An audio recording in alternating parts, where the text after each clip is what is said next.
Hello, listeners. September is National Childhood Cancer Awareness Month. Join us at Relay FM in supporting St Jude Children's Research Hospital. Learn more and donate now at 512pixels.net/September.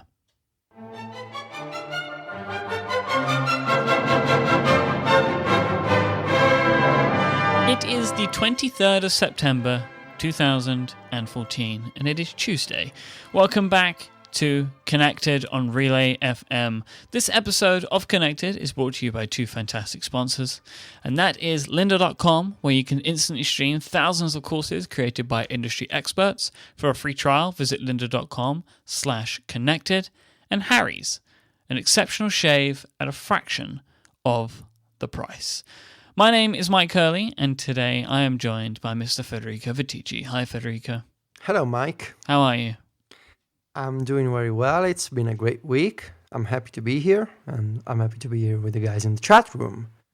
I'm back. I mean, you guys, you said that I died last week, but I was only in. No, we say you were deceased. Okay, yeah, but that's not really like dying. It's it is actually 100% that.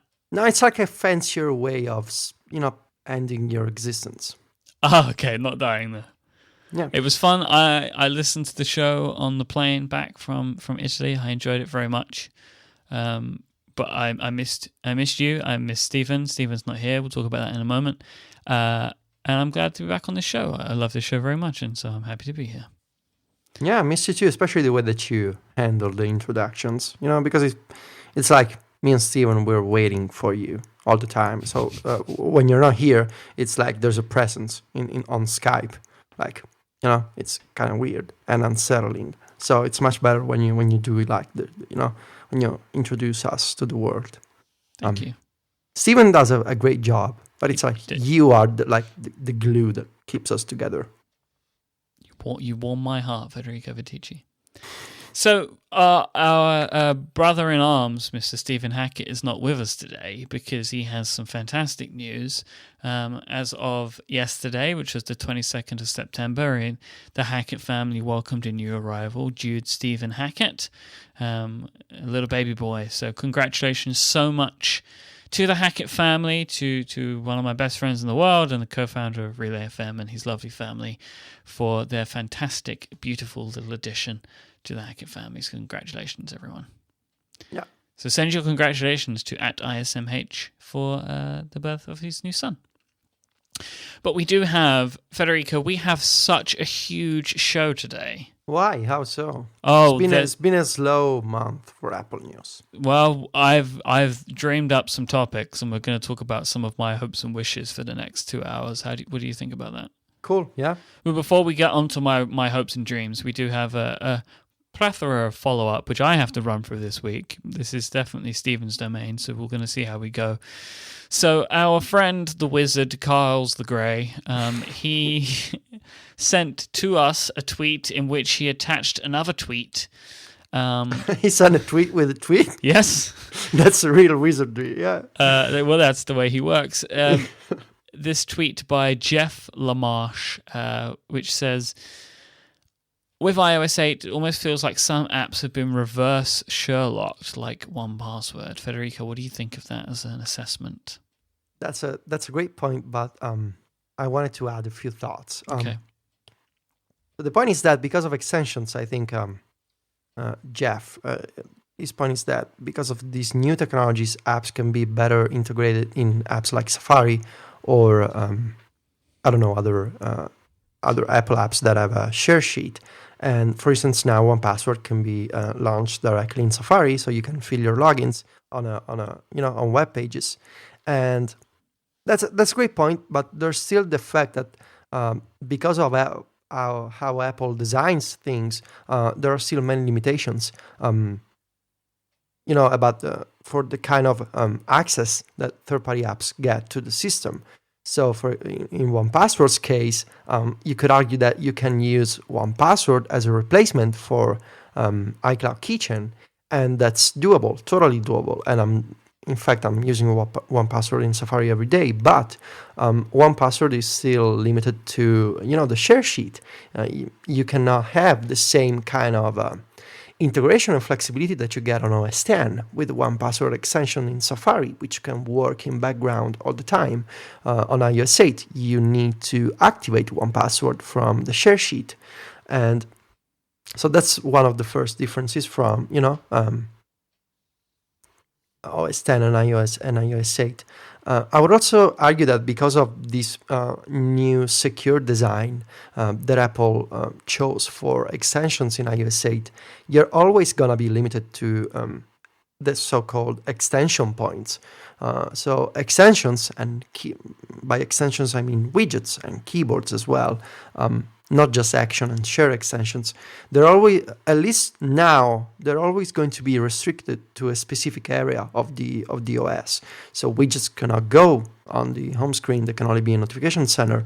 And keyboards, they have all sorts of weird bugs right now. But more importantly, they have all sorts of limitations. They cannot enjoy the same, for instance, the same keyboard switcher that the Apple keyboards have. And they cannot access dictation, and they cannot access, all these other features that are possible with the default solution. So Apple is opening up, and that's great news. But they're still doing so in a way that, there's a long way to go for developers to have the same kind of native 100% full access integration with the rest of the OS. So there are all these private APIs that Apple is not sharing yet. I think there's a long way to go for Apple to be completely open about the kind of stuff that a developer can do on iOS. And right now, it's a great starting point, especially because of the way that iOS used to be. And to respond to the tweet that Kyle sent and to Jeff, I do think that reverse share locking is a good point. I think that it's possible to use apps like 1Password, and maybe in the future where we're going to see, for instance, mail clients that offer share extensions that let you write and send an email from Safari without using the Apple Mail app. That's another example of possible reverse share locking of a third-party app becoming more integrated with a first-party app. I think it's a good starting point. I think there's a long way to go for developers to gain the same access, and I think Apple has a lot of bugs to fix, especially when it comes to extensions, when it comes to keyboards, when it comes to iOS 8 in general. It's not as buggy and as problematic as iOS 7 was last year, but there's still, a lot of work to do. So I would conclude this brief piece of follow-up as a good point, but not yet. Reachability doesn't move notifications down. That's crazy. Yeah. Right? I mean, yeah. So this is something that's come from Myke on Twitter, even though interestingly, the tweet link seems to have disappeared. Oh, yeah? Yeah. So it seems like that there was maybe a tweet sent to us that has now been deleted. No, it was not a tweet sent to you. Oh. Well, there was a link to a tweet. Anyhow, yes, in applications, using reachability brings down the application view, right? So it slides the whole app down. But on the home screen, it just slides your app icons down, but leaves the status bar at the top, and the bottom rows of your apps slide below the dock. So what this doesn't do is if you get a notification on the home screen, or if you get a notification anywhere, it doesn't bring that down. So you'll double tap and it will slide the app icons down, or it will slide the app down. It was the view of the application. So it doesn't help you. And one of the other things I wanted to point out also, it doesn't help you access Notification Center any easier either. Oh, because the status bar doesn't move. Status bar doesn't move. That seems like the kind of a half-baked solution that Apple would do. So yeah, that's gotta change, I think. I'm gonna talk about the iPhone 6 that I'm getting later on this show, but reachability seems so weird to me.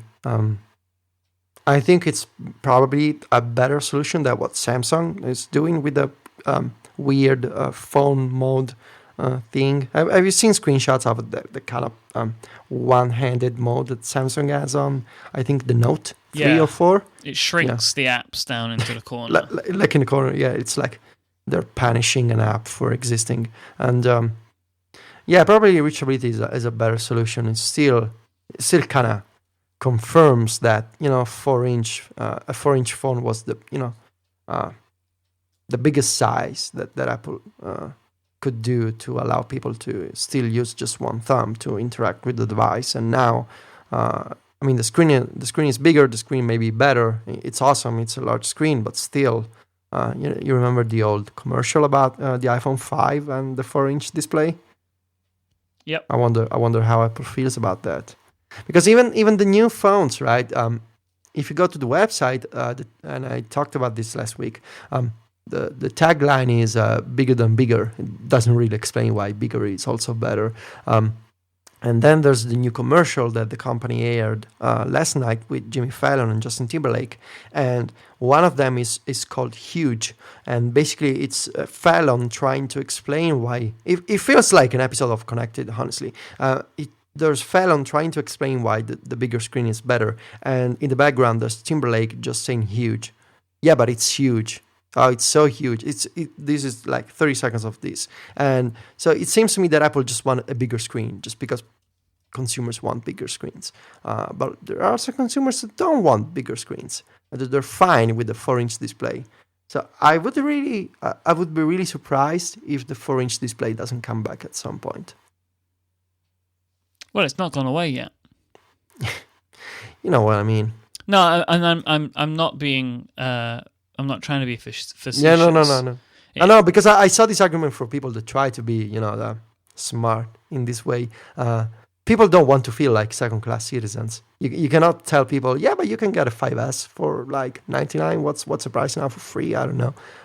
That's not an iPhone 6. And people want the latest iPhone only in a smaller size.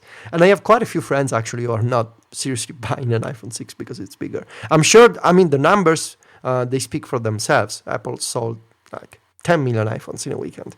But there are people who are not buying an iPhone because it's bigger, so. Well, I'm sure there are, but I'm sorry to be the guy. No, you're not being that guy. Yeah, of course there aren't people that are buying, but I reckon there are people that are buying, and then those numbers are showing it, right? Biggest sales ever in an opening weekend, with some key countries where they're going to make potential bigger differences not included. I think that this is an overall positive win for Apple. These bigger sizes with sales numbers, we'll see how it translates in a couple of years. See what they do. I think we're not going to know what Apple's stance will be on this for a few years' time, because those devices they're just going to fall down the chain. They're not going to go away just yet. Yeah, I think that in a few years, maybe in a decade, smaller phones are gonna become fashionable again, because people will have forgot about when phones used to be small, and some company will come up with an idea and say, oh, look we made a phone so small you can use it with one hand as a marketing point. But it used to be that way. Just people tend to forget these things. Stephen finally got what he feels he deserves this week. A Reddit thread or post. What is this called on Reddit? The post is the person that the original item. The right, thread is what follows underneath. So there's a post and then a thread. It's titled "The Grown-Up Guide to Apple." Stephen is included as being a grown-up talking about Apple. Along with people like Benedict Evans, Marco Arment, and John Siracusa. The fact that Stephen got called a grown-up, I think, makes him more happy than potentially he's ever been. So congratulations to our old friend.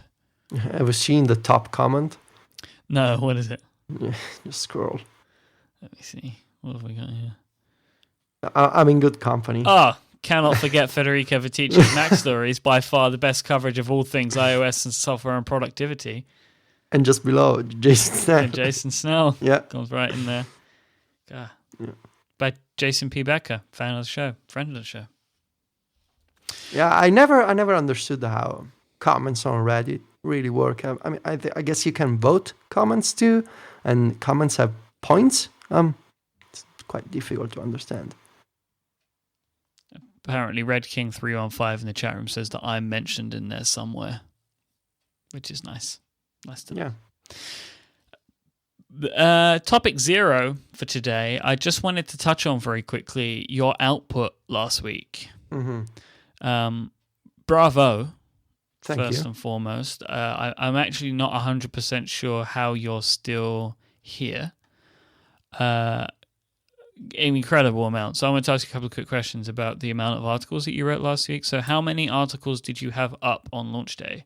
17. 17 articles in one day. How long had you been working on those 17 articles for? So the main iOS 8 article that I wrote about how iOS 8 changes the way that I work on my iPhone and iPad, I started the research note in my Evernote. I think the day after WWDC, and Right. over June and July, I started assembling a lot of notes and screenshots and that kind of stuff. And I think in late August, after my summer vacation, I started writing the intro. And over the past 3 weeks, I finished the article. It was ready, I think, a week before launch day. So I spent the last week just reading and fixing typos and changing screenshots. How many words was just your iOS 8 review piece? Do you know? I think it was over 10,000. Right. Yeah, it was not really a comprehensive review because I didn't mention several of the new features. It was primarily focused on working and trying to get work done, at least the kind of work that I need to do on an iPhone and iPad. So big focus on extensions and mail and keyboards, that kind of stuff. Oh, I like that you write these pieces. I was talking to my girlfriend about it, about how you don't write reviews because you have the ability of being able to write things that other people simply cannot write, which is the working on iOS thing. Yeah. Other people just know. don't do it as much as you do. I mean, with maybe the exception of like Fraser Spears, I don't know anybody that spends as much time on iOS and trying to actually do real work on iOS as you do. I mean, like Rene's iMore article was fantastic, right? But it was a review of the operating system, which is not, I'm not saying it's a bad thing. That's what it was. That was what he set out to do.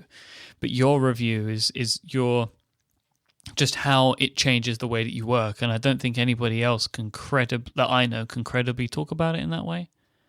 I started. Thank you first of all. I started having this kind of thoughts last year with iOS 7. I didn't do actually with iOS 6. I stopped doing the full review with iOS 5 because in terms of the Apple blogging scene, everybody's doing reviews. And so it's extremely difficult unless you have a big team and resources and you have access to photos, high quality photos and videos. It's extremely hard to be noticed if you only do an iOS 8 or an iOS or OS 10 review. And I don't have the kind of resources or team to do that kind of stuff. So as my website's name suggests, Mac Stories. I always prefer to do the kind of personal article, whether it's a 10,000 article or just a 2-paragraph link. That's just my opinion, and maybe the opinion of somebody else on my small Mac Stories team. And people seem to like that, and people can relate, I think, to a personal story rather than I could do a review. I wouldn't be happy with it because it wouldn't be personal, because there are features on iOS 8 that I don't like or that I don't use. So I don't want to be forced to write a section about those if I just don't use them. And I don't want to rehash what Apple is writing in the documentation because that's useless.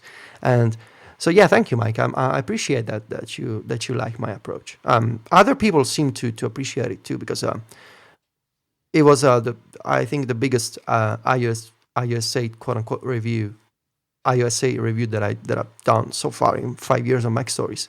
And I think because it had a story to tell, and I think that people can see and people can appreciate a story. So I'm extremely thankful for everybody who read the article. I'm seeing some people in the chat room, and I had this problem as well. That Rene's review was kind of making the web browser a bit upset, and it reminds me of when your editorial review just flat out crashed. I could not load and cannot load that review on Chrome and iOS. It crashes the browser. Yeah, see, in that case, the editorial review was 25,000 words. Yeah, that was a book. I mean, you made a book out of it after a little bit of pushing. It became a book, but with 10,000 words more. So 35,000 is the word count of the book version. It's also a problem if you don't paginate articles that are too long. Web browsers are going to crash, especially if you embed a lot of photos and videos in alongside text. So that's a real problem. I wanted Myke to also count the words that I published on iOS 8 launch day, and I wanted to use a script to do that, to basically grab the articles from my WordPress site. Of course, you used a script. Of course, I just didn't have the time, so I did an estimation based on the Markdown preview that I do before I publish, and I think the total amount of words was around 30,000 for those 17 articles. And pretty happy about that. Well, that is incredible. Did you see the results from it? Like traffic-wise, was it a good day for you? Because basically not the day that iOS 8 came out, the day after, and there's a simple reason for that. On Wednesday, I didn't publish my iOS 8 stuff until Apple launched the iOS 8, actually, until it was available. And I saw many websites publish their reviews during the afternoon, my afternoon, because I'm in Italy. I just didn't want to go ahead and publish my iOS 8 reviews without having the main iOS 8 article on the site. So I started my coverage at my local 7 p.m. So I had until my midnight to see the kind of traffic that I was having before the midnight reset for the analytics on the website. So I just figured I could just post everything, like a couple of articles each hour, and I did. And what happened is that people loved the idea of being able to read all this stuff while they were downloading and installing iOS 8. But the result was that the biggest traffic was the day after, because the majority of people started coming in after my midnight, which would be, I guess, 6 p.m. for people in New York and 3 p.m. for people in San Francisco. Mm-hmm. So in the middle of the afternoon or evening. So people started reading Mac Stories after my midnight. And so Thursday was the second biggest day for Mac Stories ever. And I didn't reach my record for just 6,000 page views. Yeah, I just needed like half an hour more, and I would have had a new record. But still, if only 6,000 of you just refreshed once, that was all you needed. Just maybe next year. Next year. No, definitely next year. Yeah, you're this close this year. You'll do it next year. Yeah.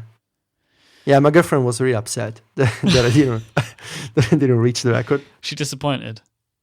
Yeah, she was kind of hoping, because she told me, don't try to don't be stuck on the idea that you need to have a record.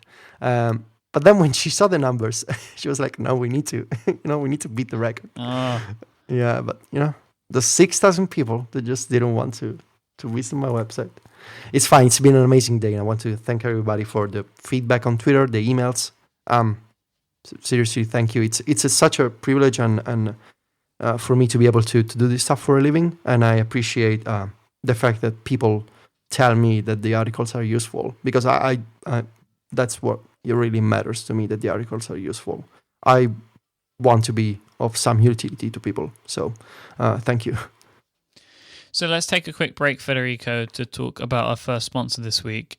That was, I think, just follow-up and topic 0. I want to talk about the new iPhones again. Yes. Because I have something. I have some things to say. So let's take a moment to thank our first sponsor for this week, and that is the great people over at lynda.com, who are an easy and affordable way to help individuals and organizations learn. You can instantly stream thousands of courses created by experts on software, web development, graphic design, and so much more. Lynda makes sure that they work directly with the experts in the field. So this could be on specific fields like, say, photography, or on software, say, Lightroom. They work with these people, companies directly to make sure that they're able to provide timely training. Often on the same day, new versions are released of a product or an item, or as quick as they possibly can. So they're making sure that they're keeping you always up to speed. All of Lynda's stuff is produced with fantastic quality.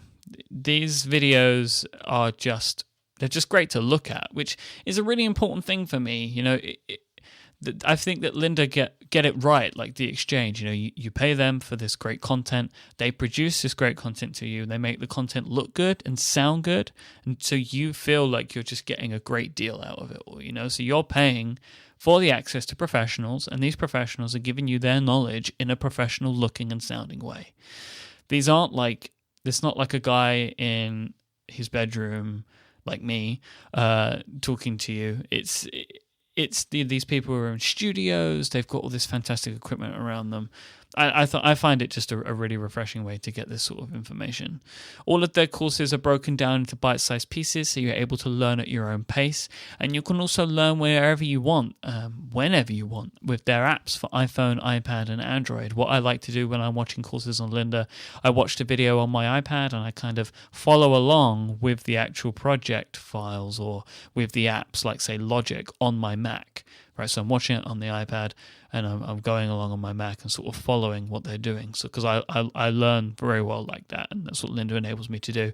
They have great tools like playlists. You can create your own playlists, or maybe if you want to, they have great transcripts. So as the videos are going along, you can read what the people are saying, and they've got good like subtitles, that sort of stuff. So what this enables you to do, not only it enables you to follow things that's going along because you can read along. If that's the type of person you learn that way, that's great for you. But if you remember something, you're like, oh, what was it that they said about how to get the best exposure on my camera? You can type it in, you can go into the page, you can search it, find it, and you can double click on it and watch that part of the video over again. Really, really cool. One low monthly price of $25 gets you unlimited access to over 100,000 video tutorials on a wide breadth of topics, like audio and music production, including how to create songs and stuff on your computers, or maybe you want to create podcasts. They've got great tutorials for GarageBand and Logic Pro. They have, as I mentioned, photography. They have great like Lightroom courses. They have great Photoshop courses, maybe just general design stuff. Or maybe you want to learn web design. Maybe you want to create a fantastic site like Federico. You want to learn to do some marketing to get your iOS reviews out to the world. They've got all these sorts of videos in there. You can learn so much stuff at lynda.com. The best way to find out if Lynda is for you is to go and try it out. And we've worked out a special deal with Lynda where you can go and get access to all of their courses for free for 7 days. So go to lynda.com/connected to sign up. That's lynda.com/connected. Thank you so much to Lynda for their support of this show and all of Relay FM. Federico. Myke. I'd like to talk about the iPhones a little bit. So my understanding is, I mean, we mentioned it here, sort of brushed across it a moment ago, but Apple sold a bunch of these things, right? Quite a few. What? Yeah. How many was it again? 10 million? 10 million over the opening weekend. It's crazy. Yeah. Last year was 9 million with the iPhone 5S, but China was a launch country. This time, no China, but 1 million more. What, is China launching at the same time that you guys are this week? Do you know? I think. Can you let me confirm that in a second, Myke? I will let you get back to me on that one. I'll circle back with the numbers. So you've decided your phone, right? The one that you're going to be buying. What are you getting? Did. I'm getting an iPhone 6, 64 gigs of storage, space gray. This Friday, I made a reservation in Rome. I'm going in, and I'm getting my iPhone. I'm going in, yeah. Why did you change from the Plus to the 6? Because I realized it's just too big. By the way, China is not a launch country this week. Okay. Why do you think it's too big? You've not tried one out yet. Yeah, but I saw a lot of videos, a lot of photos, and I read a lot of reviews, and I don't think I need a phone that's that big. And I think I'll be fine with the iPhone 6 because I'm kind of in the middle of the diverging opinions on the iPhone 6. I like my iPhone 5S. I think that I will like the bigger display and the slightly better battery life. I don't want a Galaxy Note, basically. Because I'm not gonna. I mean, at first I was kind of tempted by, I have big hands, so probably I could use the iPhone 6 Plus with, no pain. I was tempted by the battery life. I want a bigger screen means I have this new awesome display by Apple that has better colors, better viewing angles.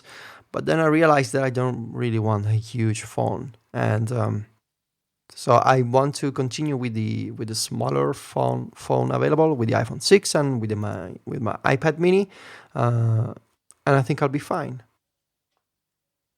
Plus, I also want to save money, whenever I can. So let me see if I can try and change your mind. No, you cannot, because I cannot change my reservation. So well, let me tell you anyway. So tell me. My phone has arrived after a stressful period. It was meant to arrive on Friday on launch day. It didn't arrive until Monday. The courier company that Apple decided to use in my part of the UK is terrible. It was out for delivery for 3 days. Friday, Saturday, and then Monday it arrived. What did you do? Did they just drive around with your iPhone? I think I was towards the end of the run for the courier. And a really long run. It seemed like it. What my sort of understanding was, they were only working up until a certain point every day, and the depot that they were leaving from was close to where mine needed to be delivered to, so it would more likely be at the end of the run, so they'll go out and do all of the deliveries and then deliver to the more local to the depot at the end. So basically they were just getting to the end of the day, too many phones to deliver, and then the guy was going home. So an interesting process. I do plan on sending some feedback to Apple about this, as there are much better... There's a delivery company in the UK called DPD, and they equip all of their vans with GPS. Mm-hmm. So you can track the van, and it gives you their estimated times are really good, but it's the idea that you can track it so you can see where they are, so you don't have to plan your entire day around this delivery. I had to have somebody at home all of those 3 days because they kept telling me it'd be delivered, but it just never was.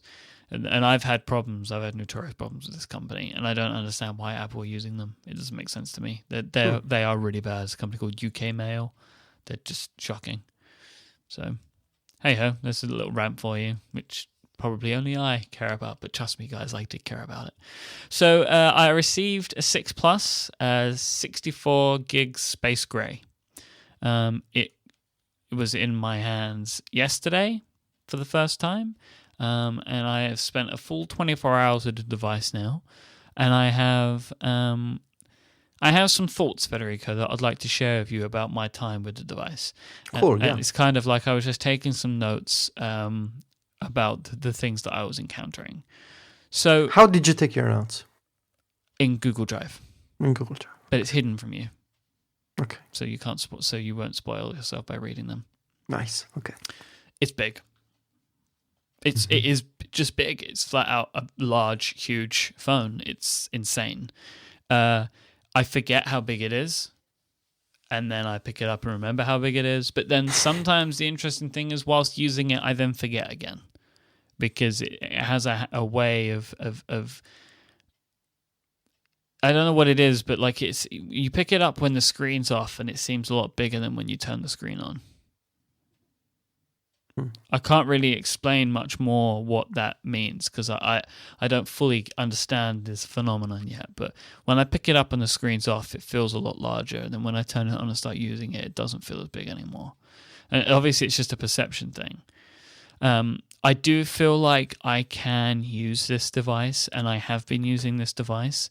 Like as the day went on today, I became more and more comfortable holding it and using it. I can use it in one hand relatively comfortably for most tasks. I definitely feel that most people would not be able to do this. Like I am probably in a minority of people that are able to hold it. I can hold this phone in one hand and still use my thumb to get to most points of the screen. I can cover, whilst comfortably gripping it, I can probably cover about 75 to 80% of the phone. That's because you're special. I have quite big hands. And I think you have to make that decision. If you have big hands, you'll probably do fine. If you don't, you have to be happy with the fact that you'll have to use two hands for most actions. You can choose if you feel it's the right device for you. And I have some other stuff that I want to talk about. I have a grippy case, and I think that is incredibly important.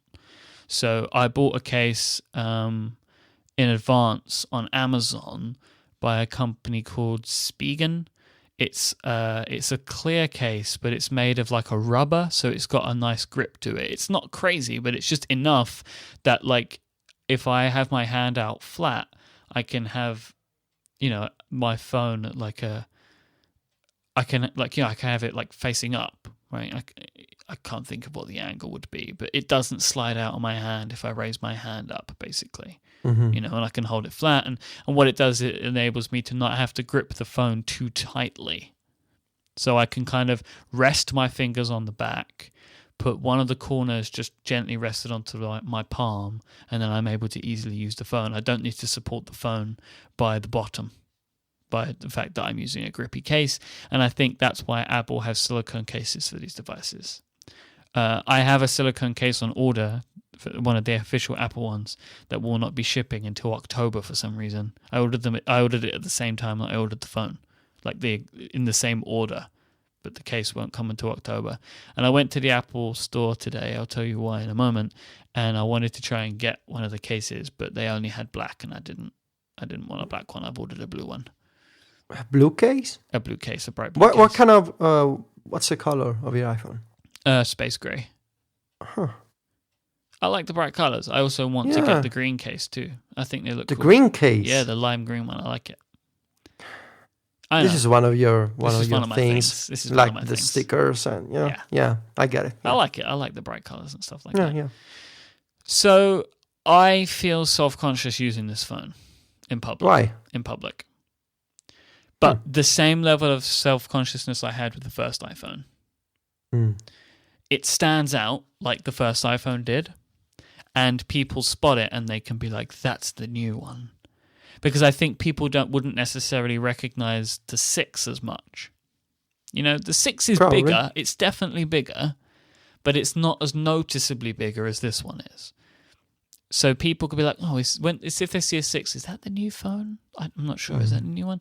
This is the new one. There's no way it could not be the new one. So people notice it, or at least I feel that way. So did they ask you? People at work did. But yeah, when I was on the tube this morning, I felt a little bit self-conscious, but it's how I felt when I had my first iPhone. It just felt like people were looking at me. Even the people of the tubes. People of the tubes, yes. They look at you. Okay. So I mentioned I went to the Apple store today. Oh, but I expect that self-consciousness to pass, by the way. Yeah, it's like the first iPad. Yeah. That'll pass in a few months. Yeah. I bought Apple Care Plus for the first time. Yeah, I gotta do that. Yeah. I just feel like there is more of a risk of me dropping this phone, and I'm happy to pay the £75 for the extra 2 years, and then I think it's like £50 excess for repairs of any kind. Like that covers like water damage and just dropping it and smashing it. And you can buy that within 30 days, 60 days. There is a time period. Yeah. It's on the website, but I think it's within 30 days. And I was able to go in. You can't buy it online if you don't buy it at point of purchase. So I bought my phone online and didn't add Apple Care Plus. Mm-hmm. So you either have to call or go into an Apple store, and they're like, take your serial number down and like put it through. And now it's just attached to my serial number. Red King 315 in the chat is saying it's 60 days. Just as a quick aside, you know in the Apple stores they have that like iPod Touch payment system thing. Easy Pay. Yeah. No, not. Is that what? Easy Pay, is that the one where you can scan it and just walk out the door? No. No, what's that called? Well, whatever. But the system that the Apple Store retail. The special iPod Touch, that's a point of sale system. Yeah. Still running iOS 6. Yeah, I noticed that. Yeah, you're right. two software versions behind now. Federico, the screen is incredible. Like, it's so bright. It's so crisp. It's fantastic to see. Like, everything just looks brilliant on this device, except upscaled apps. Tell me about those. How many are you using? Practically all of the apps that I use on a daily basis are upscaled. Yeah, I don't have a lot of apps at the moment that I use that are not. So Overcast is optimized, Beats Music is optimized, Evernote is, Vespa is, Day One is, but that kind of is about it. So other apps that I use a lot: Chrome, Tweetbot, 1Password, Slack. Instagram. You're still using Chrome. Using Chrome. Google Maps isn't. OmniFocus, editorial. Yeah. The list goes on, and it's. I know people were getting upset at John Gruber yesterday for complaining. Once you use a phone, if you haven't, you will want to complain too. It's not. I know it sucks for developers, and there's a bunch of reasons. So, like, there's delayed App Store processes at the moment. Obviously, nobody knew what was happening. I appreciate that it's really hard. It doesn't detract from the fact, though, that a lot of the apps that I use on a daily basis look bad right now. The keyboard looks comical. Text is not good. Like, I have the lowest text size on Tweetbot, and it feels like I'm reading a billboard. Like, it just, apps, they look like toy apps. It's basically like constantly using the iPhone compatibility mode on the iPad. Yeah. Because the keyboard is really big, really, and it just feels dumb. And there's so much wasted potential. Even in the apps that are updated, people haven't had enough time to think about what they want to do. So there's just a lot of wasted potential at the moment. Well, it's not wasted potential, it's untapped potential. Because people haven't had the ability to think about what their applications can do to optimize for this screen, how they can show information differently or added information.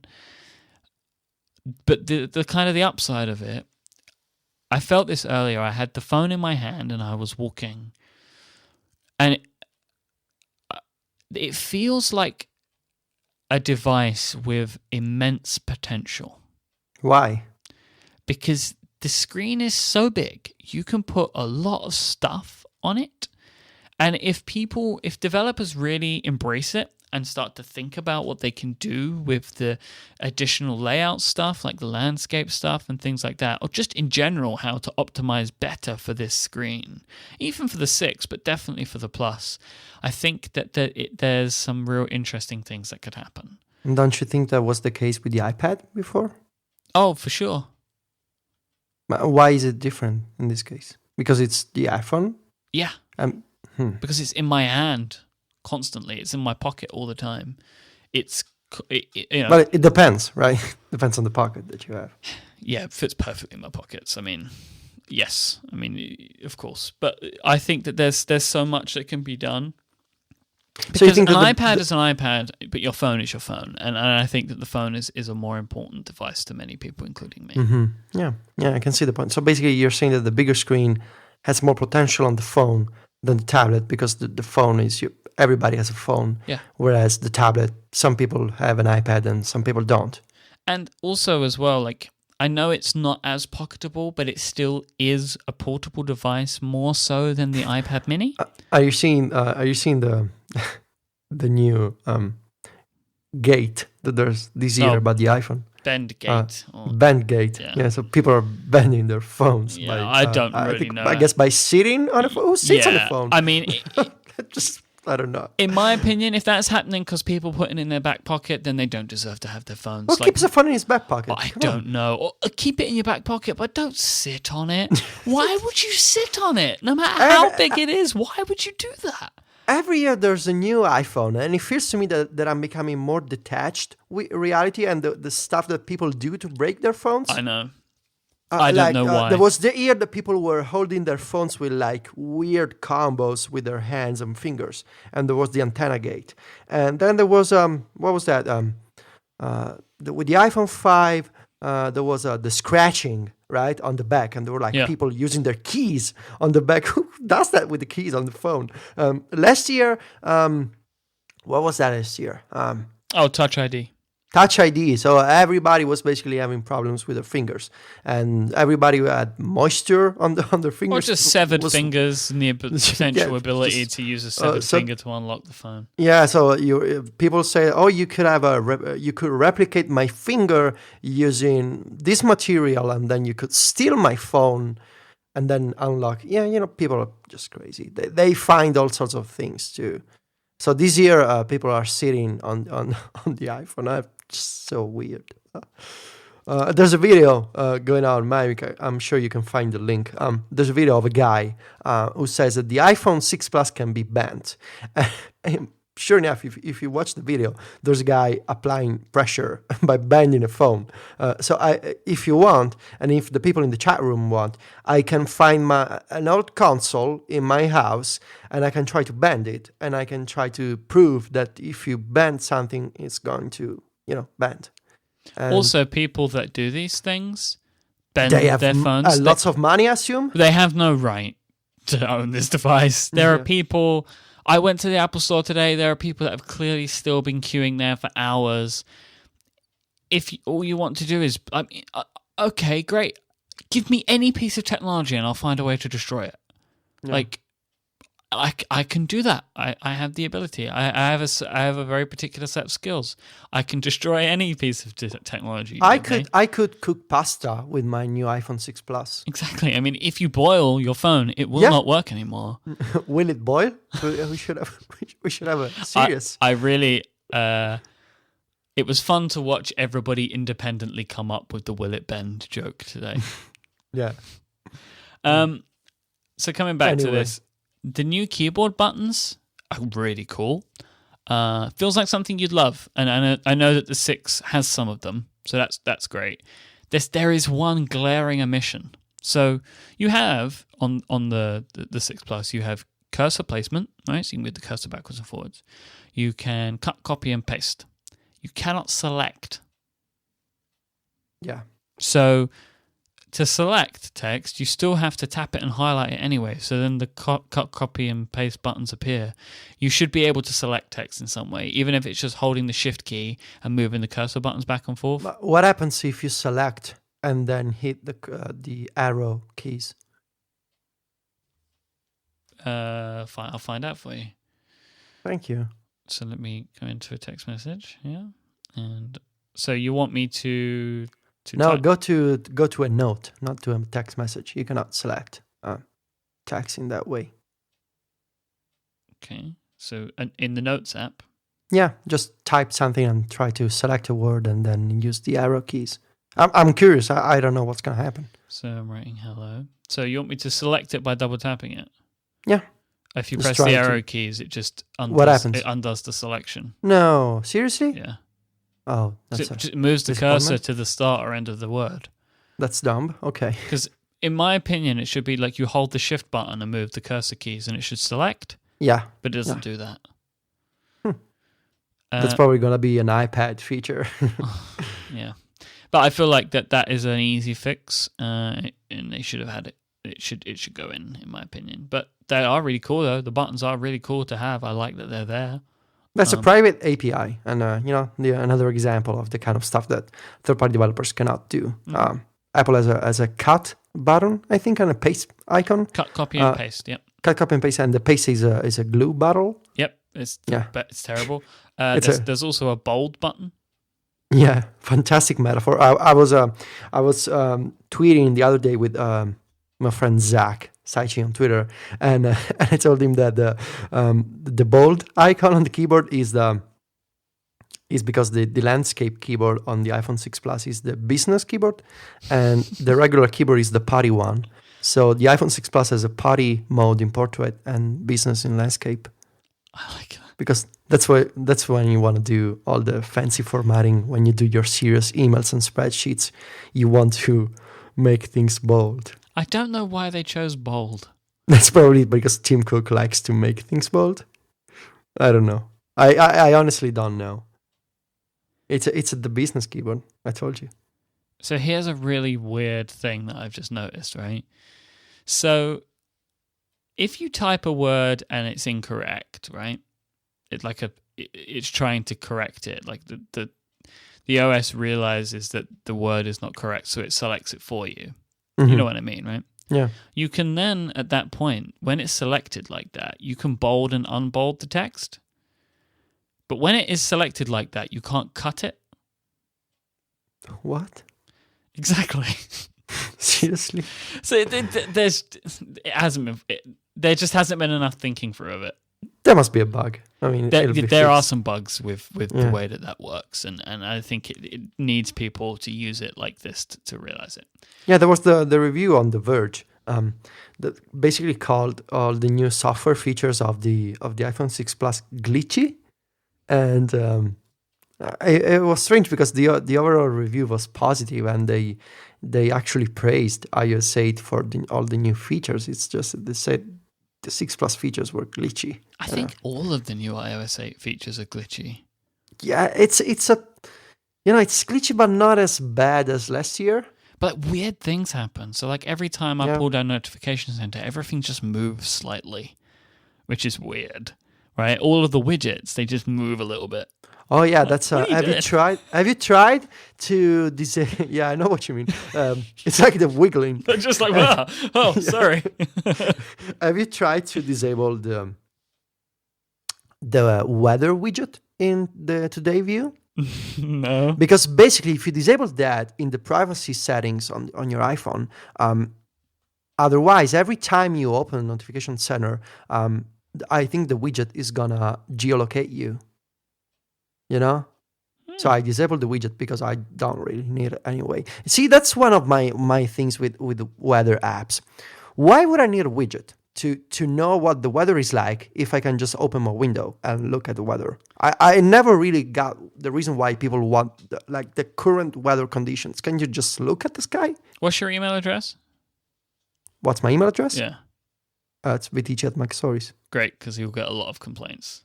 You're going to find out a lot, buddy, about. Please send me an email. Okay. Because weather apps are a particular thing. No, I totally get the forecast, right? And I can understand why you would want to look for the current conditions in another location. I totally get it. I do have a widget for a forecast in my Today view. It's just the current conditions for your current location.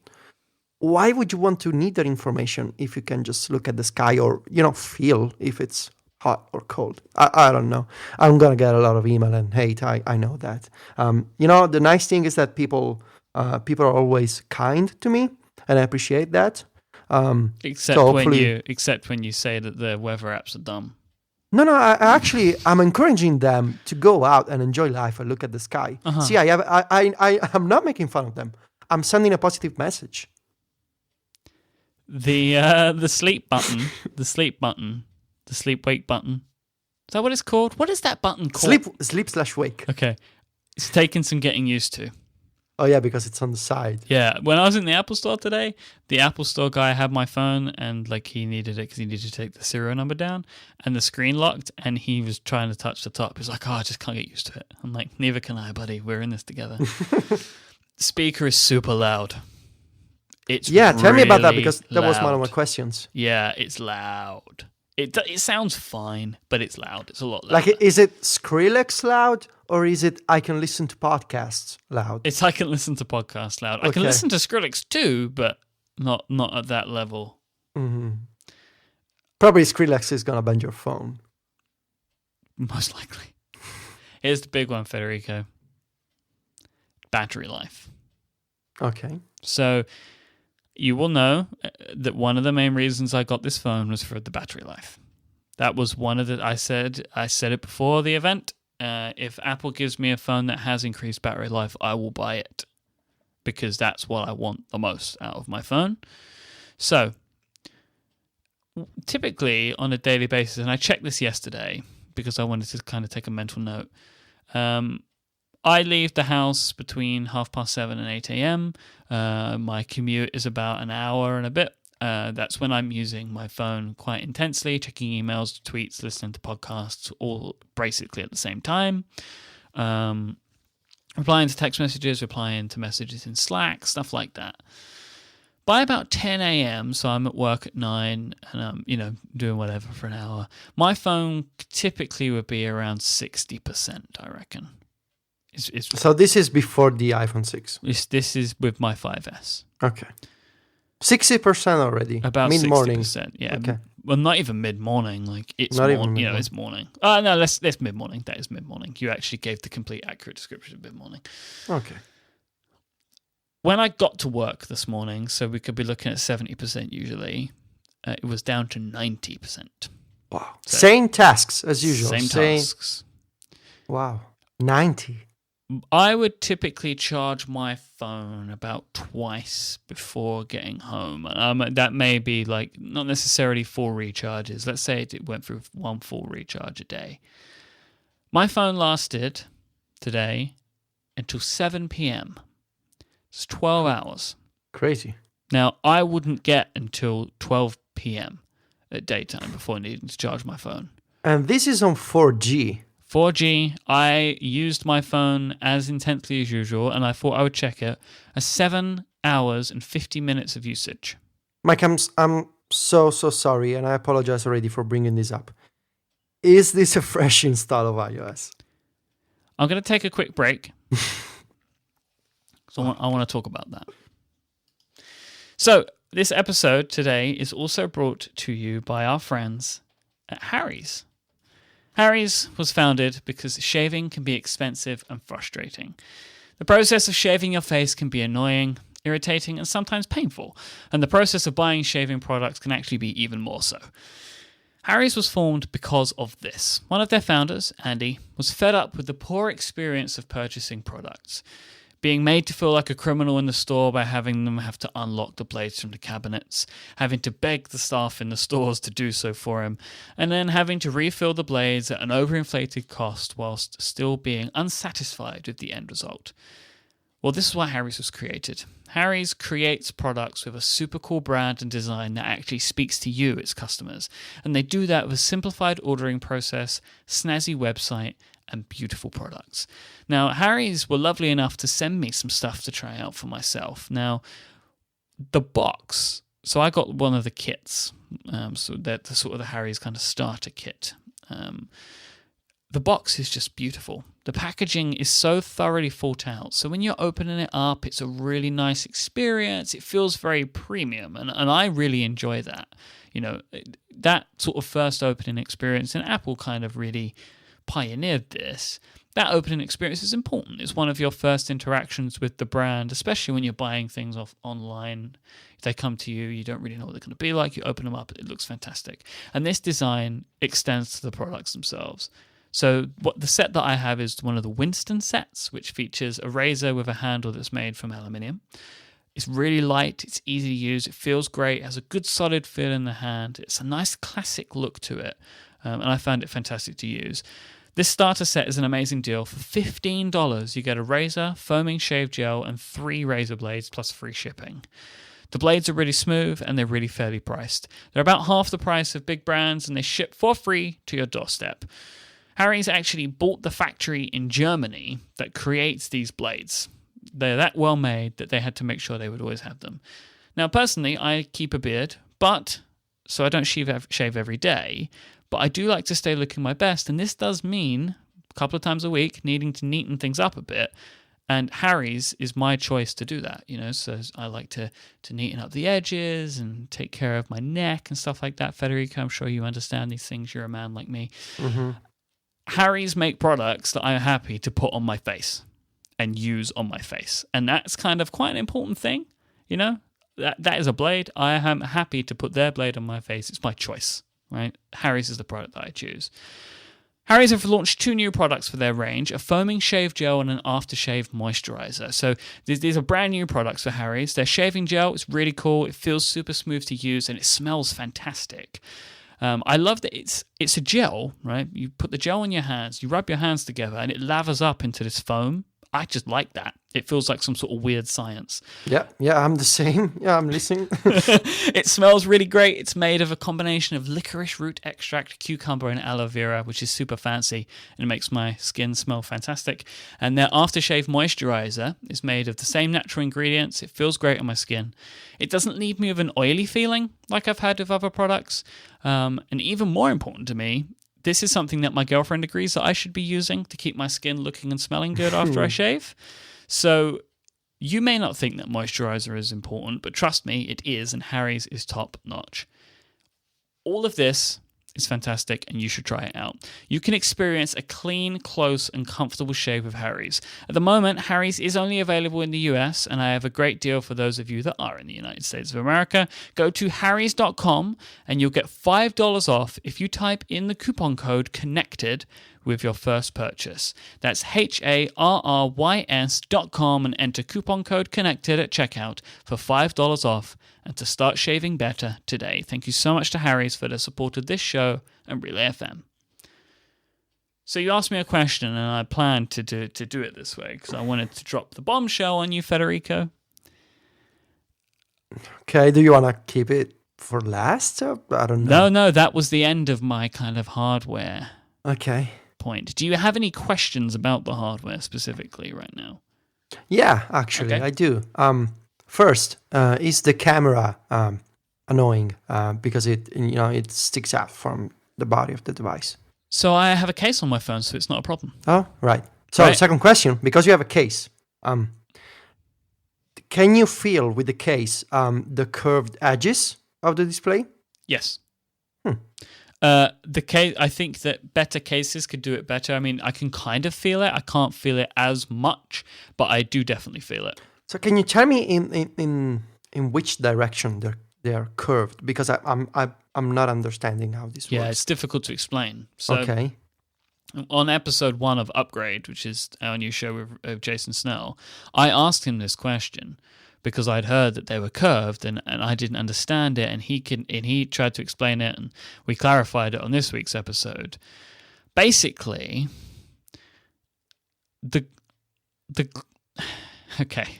glass isn't curved in so much that the screen is curved. The screen is flat, right? Okay. But where the glass meets the edges of the phone, right? Yes. So if you imagine where the glass meets the metal, that is curved. That is softened. The edge is soft. So there's no longer a chamfer. There's no sharp edges. The edges of the phone are curved like the original iPhone was curved, right?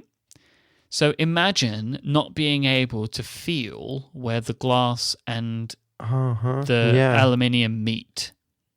Yeah. So the edges of the glass where it touches the phone is curved in. So it's like, imagine it was just sanded. Like if it was wood, you would sand the wood, right, to make the wood feel smooth. So you can't feel any corners. It's just like that. This is the sexiest description of a chamfer edge you ever gave to me. This isn't a chamfer, buddy. This is something brand new.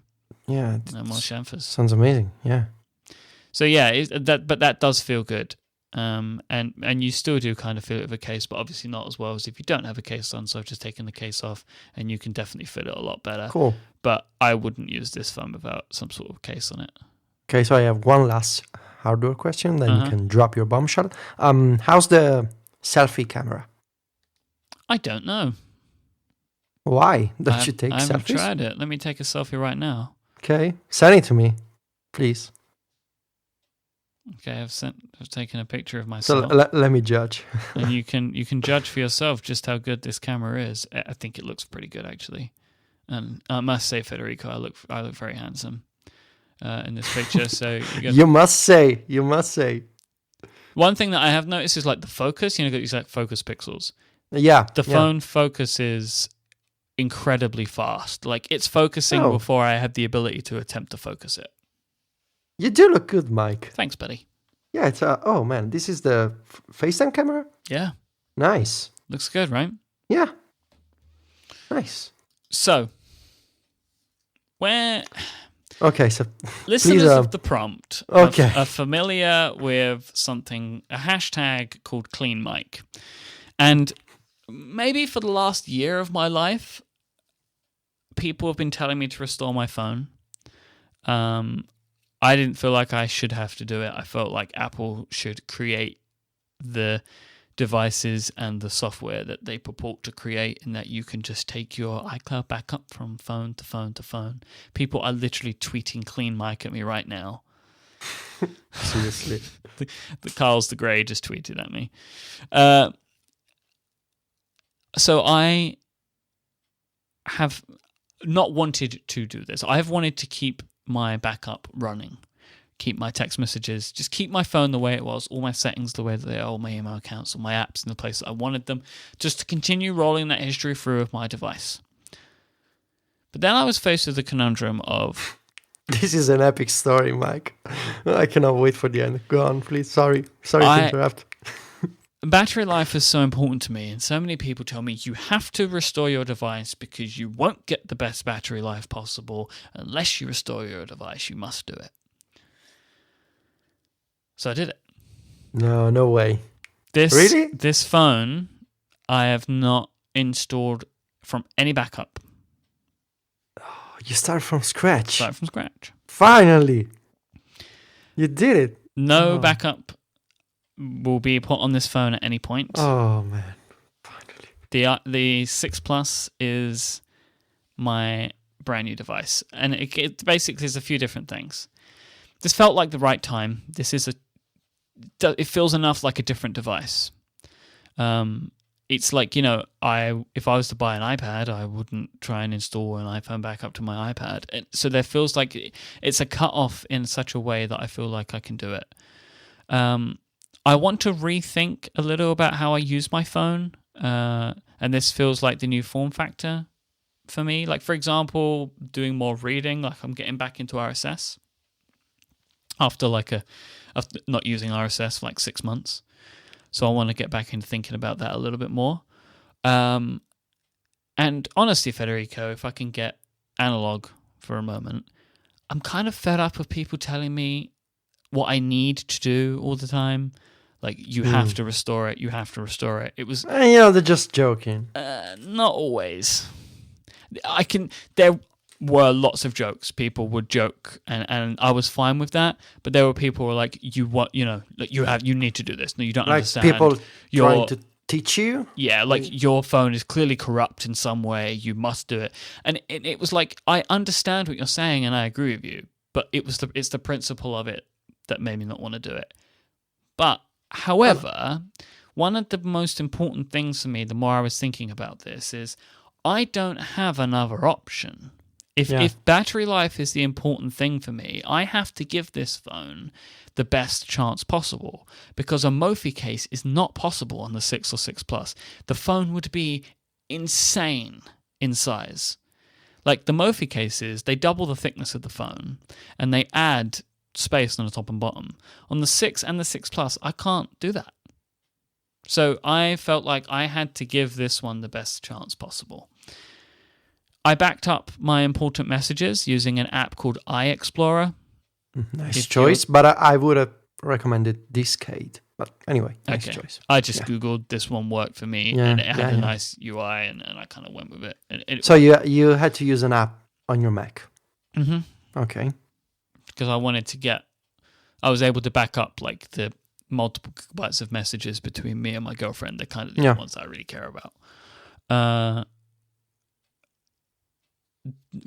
Setting up a phone from scratch is a pain in the ass. Like, there's no other way to describe it.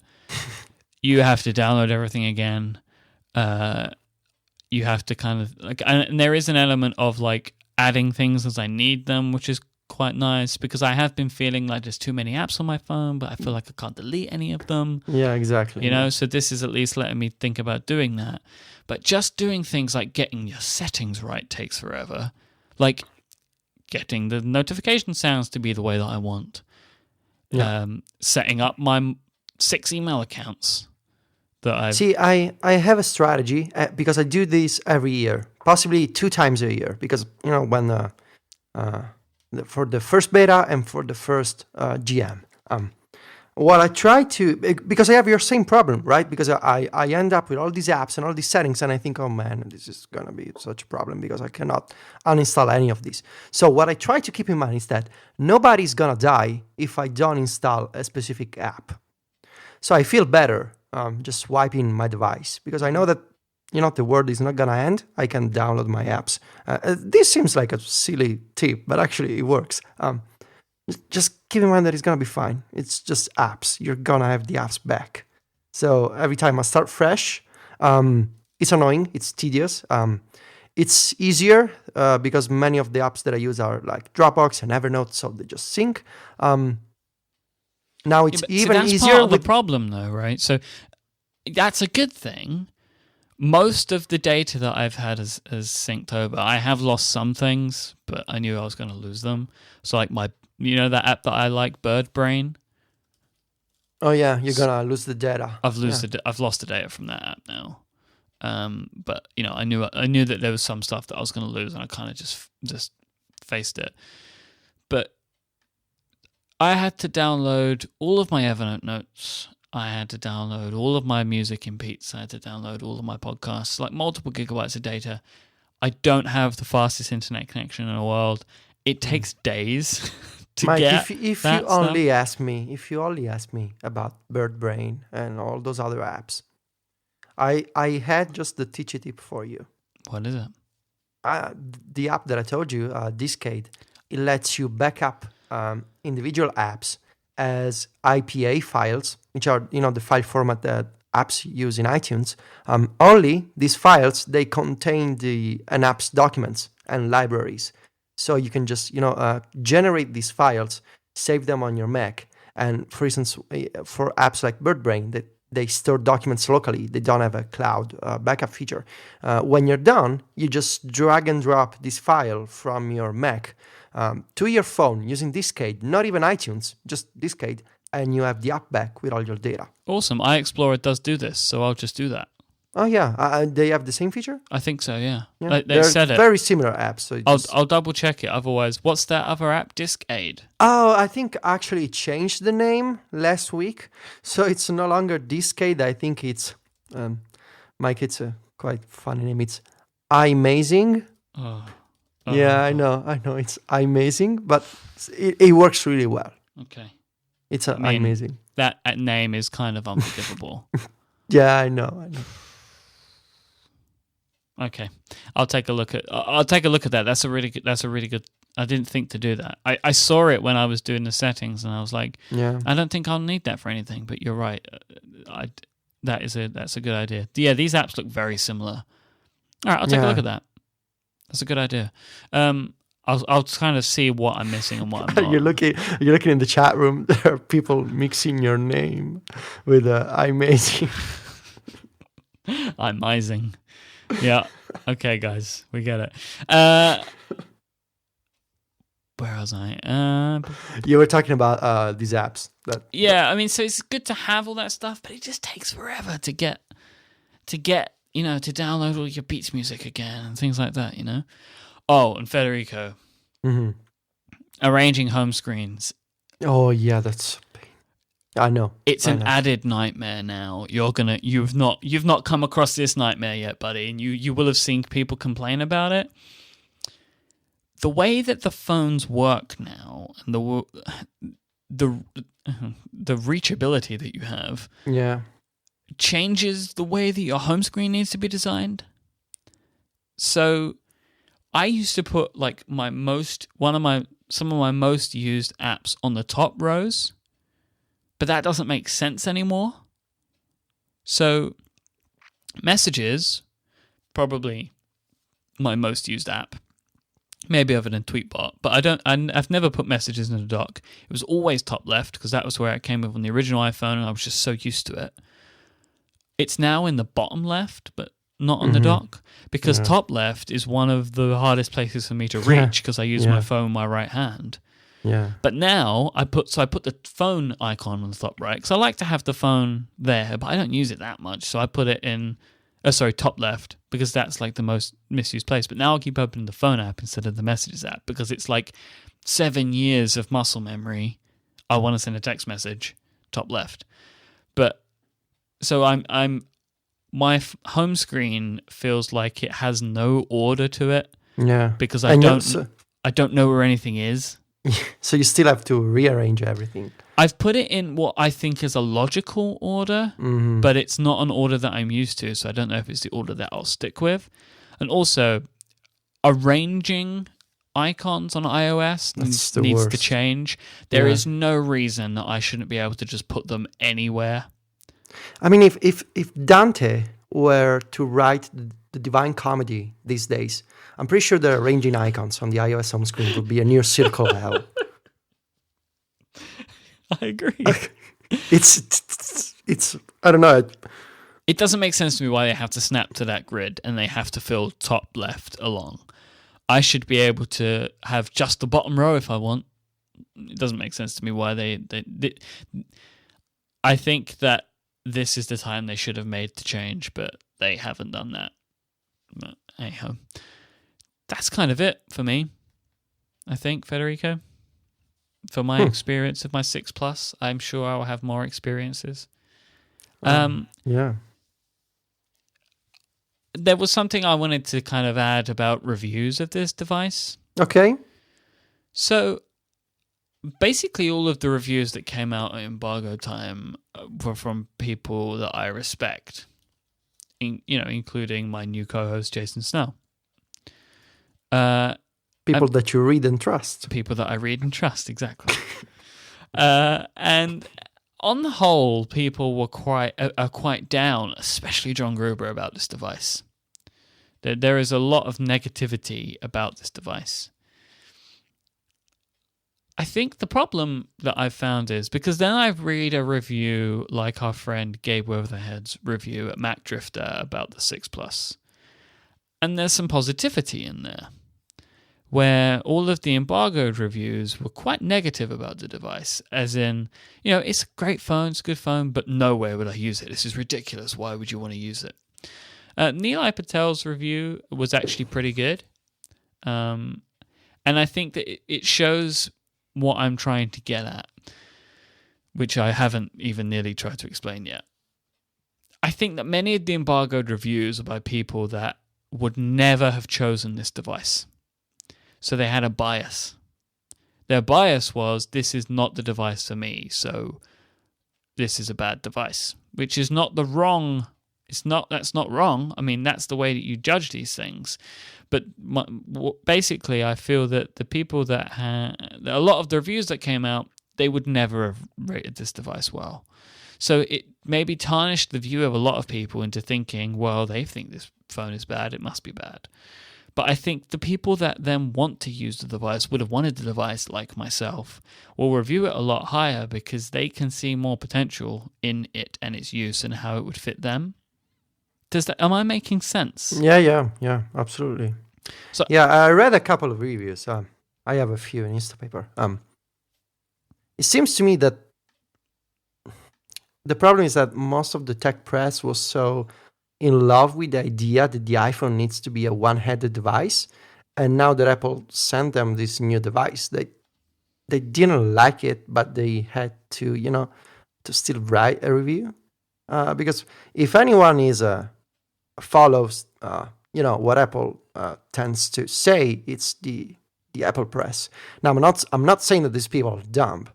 It's just that because we, and I'm throwing myself into this group, we follow Apple's marketing and communications on a daily basis. We tend to unconsciously believe that many of the things that we read are absolute truth. They're just true. They're just like facts, and so maybe it's difficult for us to change our minds. Does that make sense? Yeah, you have it ingrained in you. Yeah. To think or feel a certain way. Apple should have sent review units to Samsung blogs. Probably see what happened. Probably not a bad idea, actually. So I just think that there is an ingrained bias, which means that a bunch of people never would have been able to rate it well. That's just a feeling that I have, because some of the reviews that I'm seeing post-launch day, like Gabe Weatherhead's, which was a great review, I enjoyed it a lot, and it made me feel a lot better about the device that was arriving on my doorstep that day. Because I was starting to feel like, have I made the wrong decision here? But a lot of the things that he was saying that he liked about it, and even concerns that he had, matched mine, and overall, he seemed relatively positive about the device. And I feel very I know I've made the right choice for me. I know this is the right choice for me. I'm very confident in that feeling. But I still have 2 weeks to return it, but I don't see that happening. I feel like this is the phone that I want. I've used a 6. A coworker has a 6, and it's very, very nice, and I can see why most people would go for it. But for me, I think I'm a 6 Plus person. Cool. So do you have any tips for me when it comes to because it's the first time that I did an online reservation. I've never done it before. So I was told that I should try to go in a bit earlier, because there's going to be, if there still is a line, so I have an appointment at 12 p.m. So if there still is a line, because in Rome, Friday, there's the launch sale kicks off at 8 a.m. Mm-hmm. So if after 4 hours, there's still going to be a line, which I tend to believe. Some people told me that there's going to be a separate line for the reservations. There's always separate lines for the reservations. So should I just go there and say, hey, should I just like print my email or something? Definitely print it, because why not?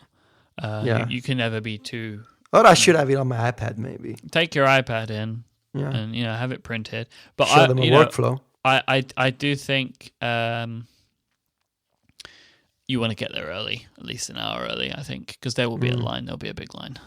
Yeah. I went to the Apple Store in Regent Street today, which is one of the busiest Apple stores in the world. And there were 2 huge lines. One was for reservations and one was for people trying their luck to buy a new phone. So you will face lines, especially on launch day, especially in a world city like Rome. Well, I have nothing to do on that day, so... Well, I'm sure you'll be up at 6 a.m. really excited about your phone. I go to sleep at 6 a.m., Myke. I'm not up at 6 a.m. You won't sleep. I really do think that you would have liked the Plus. I do. I've been thinking about you, even more than I usually do. You've been thinking about me, all the time. And I as much as you use the Mini, I think you would really like the Plus. But if you still want to continue using your Mini, then you should get the 6. In another universe, what could have happened? There's another version of me using a 6 Plus. Do you want to talk about iOS 8 still today? Sure. Okay, because this is a big episode. Steven's going to be so mad. I've actually we're gonna hold the Apple Watch pricing stuff for another time, I think. So we have until next year, so I think we're fine. Yeah. I wanted to ask you, because obviously, even in with all of your fantastic connections and wisdom and such, you didn't have every iOS 8 beta.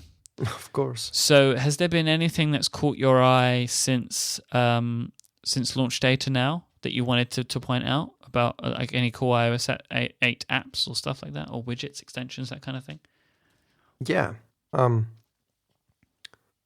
I'm surprised by the new pcalc. The power user calculator app for iOS. Yeah. Um, because I never picture myself as the kind of person who, I mean, like Dr. Drang, right? I don't use a professional calculator because I don't have to calculate if a bridge is going to fall off or not. But still, what's nice is that the two features. There's a widget that basically gives you a mini calculator in Notification Center, which I'm using all the time when I go shopping to just count my euros. And speaking of which, the second feature is that you can customize the layout of your calculator, and you can basically tap and hold in the app, and you can just delete and replace buttons with your own features, with your own commands and like variables and stuff. And so I made my pcalc to show a euro to USD and the USD to euro conversion buttons, and they just calculate the exchange rate of euros and dollars for me.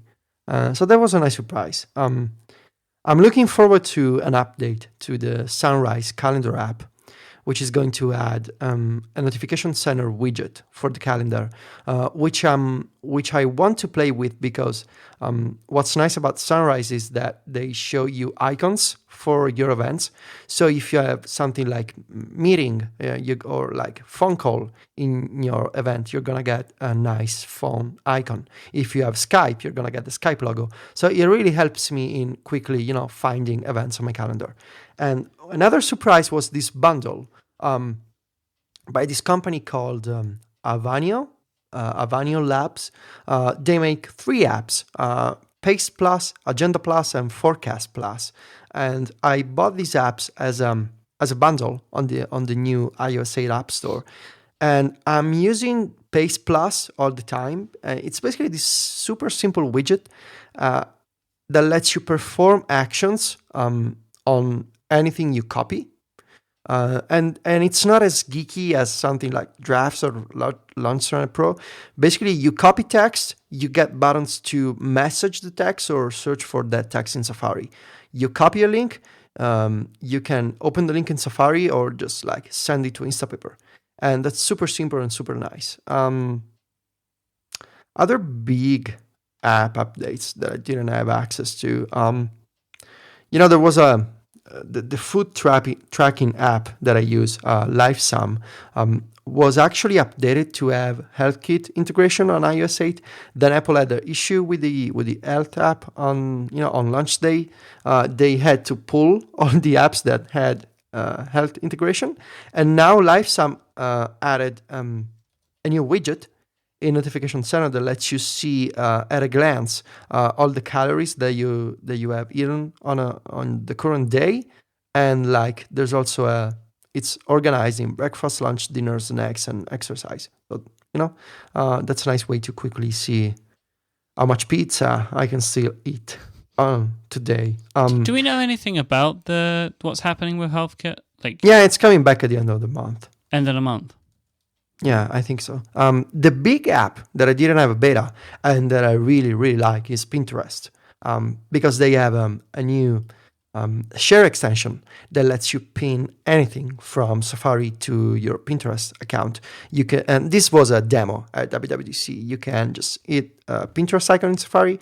You can pick images, videos. You can switch to a specific board, and you can save anything there.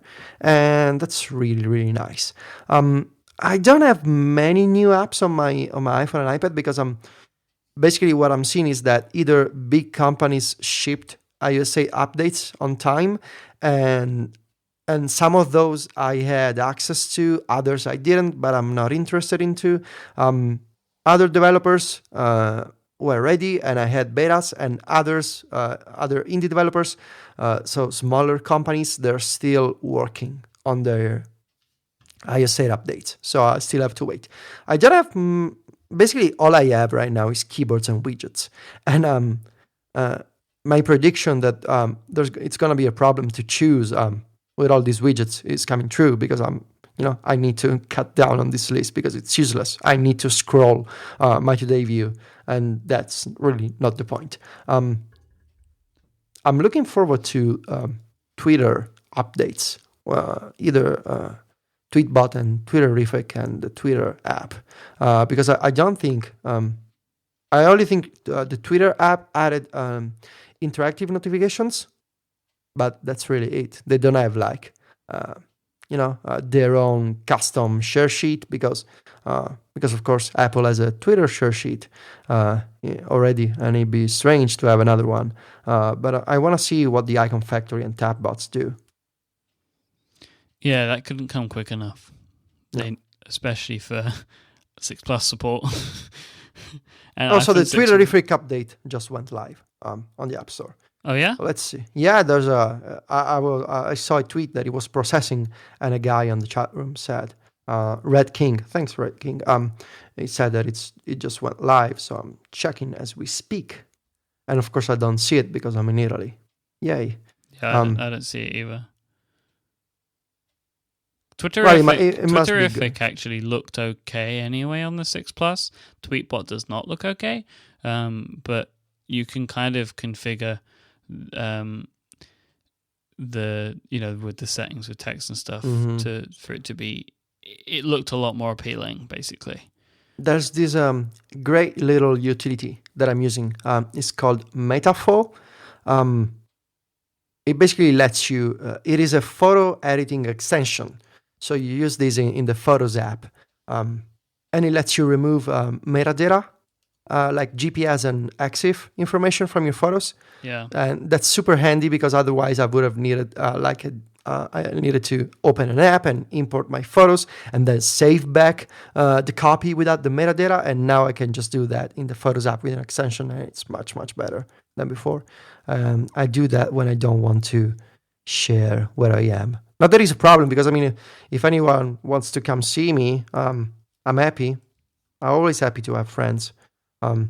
Just don't want weird people. So sometimes I remove my information.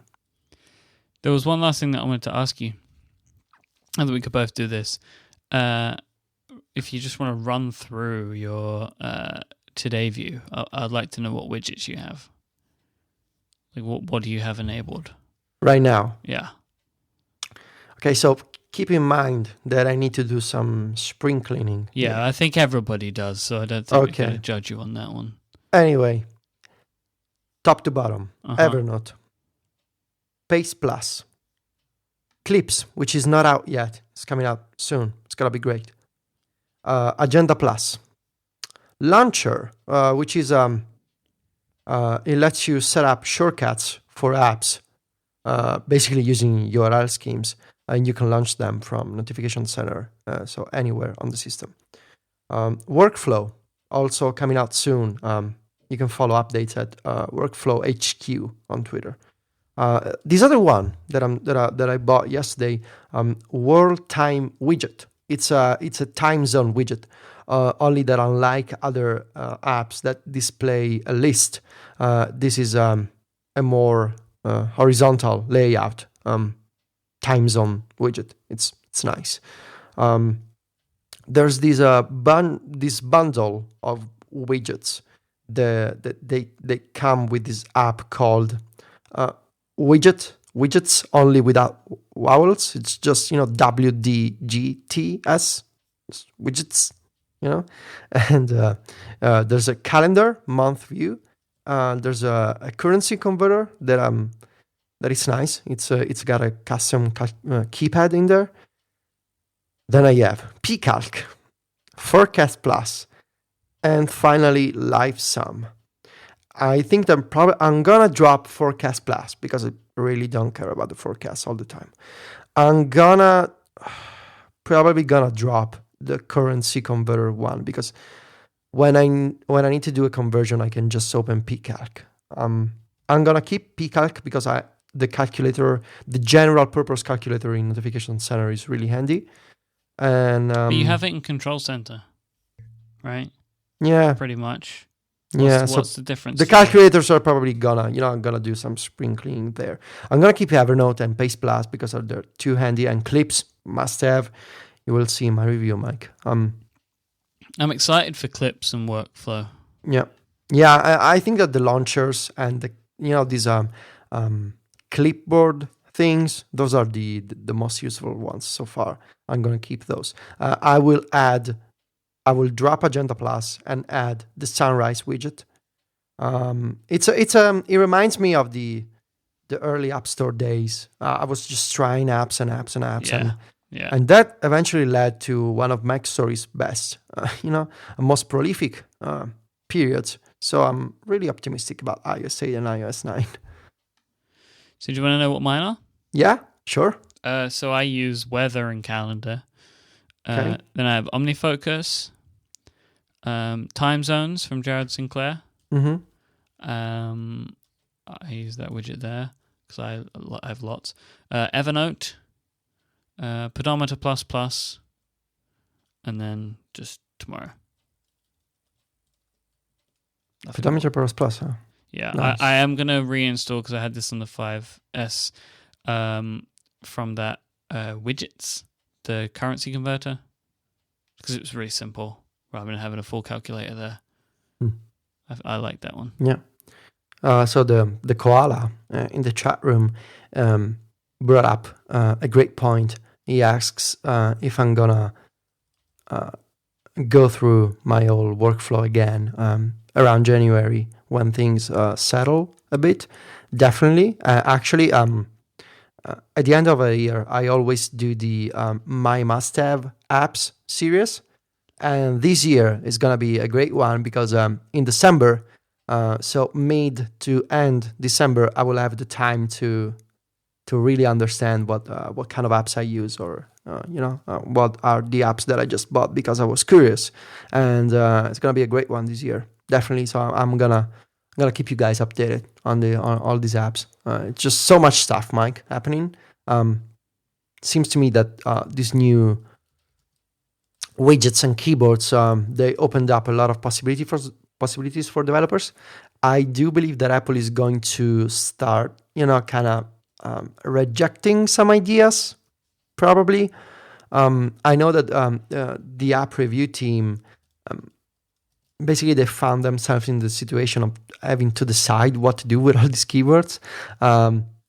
It appears that many of the keyboards that I wrote about, the stuff for the GIFs and emoji, they are getting rejected now. They've been stuck in review for a week, and now they're getting rejected because Apple decided that a keyboard, even if it doesn't show an alphabetic keyboard, it still needs to have a numeric option. So there, things are still changing and moving because all these new APIs are enabling developers to do some things that Apple, they're still unsure about. And we're going to see changes on the App Store. But I do believe that otherwise Apple is pretty much going to be cool with, all the basic ideas that we saw. Maybe just, the more, there's going to be some reshuffling, I think. Keyboards need to have numbers and widgets cannot do this specific feature and that, but otherwise we should be cool. It's going to be a great year until June. Can we start talking about iOS 9 yet? If you want to. No, not really. We haven't got the time today. So that's about it for this week's episode of Connected. Thank you so much for tuning in, as always. If you tune in live, thank you for doing that. If you want to find out when the show streams live, go to relay.fm/schedule and you'll find our lovely calendar there. If you want to find our show notes for this week's episode, you can do that at relay.fm/connected/6. If you want to find us online, I am at iMyke, IMYKE. Federico is at Vitici, VITICCI. He writes over at macstories.net, and I host many podcasts at relay.fm. If you would like to keep in touch with our new father co-host, that's at ISMH, and he writes at 512pixels.net. Thank you so much for listening to this week's episode of Connected. Thank you to Linda and Harry's for sponsoring. We'll be back next week. Bye-bye. Arrivederci.